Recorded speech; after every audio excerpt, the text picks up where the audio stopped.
உலகம் நமக்கு புரிய ஆரம்பிக்கும். மனிதர்கள் புரிய ஆரம்பிப்பாங்க. மனிதர்களுடைய நடவடிக்கைகள் புரிய ஆரம்பிக்கும். மனிதனுடைய உண்மை முகங்கள் புரிய ஆரம்பிக்கும். மனிதன் பின்னாடி எப்படி நடந்துப்பான், முன்னாடி எப்படி நடந்துப்பான், அவனுடைய வார்த்தைகள் எப்படி இருக்கும், முன்னாடி பின்னாடி எப்படி இருக்கும், உங்களுக்கு நலவு விரும்புவானா இல்லையா, உங்க கண்ணியத்தை மனிதர்கள் பாதுகாப்பார்களா இல்லையா, இப்படி எல்லாமே உங்களுக்கு ஒரு நாள் புரிய வரும். இப்ப எல்லாமே கைவிடப்பட்டுட்டோங்கிற நிலைமைக்கு நீங்க யோசிக்க ஆரம்பிப்பீங்க. இப்படித்தான் இந்த வாழ்க்கை இருக்குமா, எதுக்கு இந்த வாழ்க்கை, எதுக்கு இந்த மனிதர்களுக்காக, இந்த மனிதர்களோட நான் வாழணுங்கிற ஒரு எண்ணம் கூட உங்களுக்கு ஏற்படும். அப்ப இந்த குர்ஆனுடைய வசனம் உங்களுடைய உள்ளங்கள்ல வரணும். வஹுவ மஅக்கும் ஐனமா குன்தும்.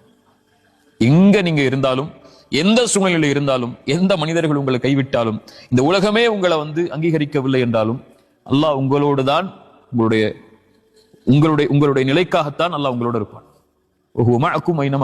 எங்க இருந்தாலும், எந்த சூழ்நிலையில் இருந்தாலும் அல்லாஹ் வந்துரு யா அல்லாஹ்னு கேட்டா போதும். எல்லாம் நான் இயலாதவன், என்னிடத்துல வந்துரு, உன்னிடத்துல வர ஆசைப்படுறேன் அப்படின்னு நீங்க சொல்லிட்டா போதும். என்னை தனிமையில் நினைவு கூர்ந்தால் அவர்களை நானும் தனிமையில் நினைவு கூறுகிறேன். நீங்கள் ஒரு கூட்டத்தில் நினைவு கூர்ந்தால், நீங்கள் உங்களை விட கண்ணியமான ஒரு கூட்டத்தில் அல்லாஹ் உங்களை நினைவு கூறுவான். நீங்கள் நடந்து வந்தால் அல்லாஹ் விரைவாக உங்களை நோக்கி வருவான். அவ்வளவுதான். அல்லாஹ் நம்மளை அங்கீகரிச்சா போதும்.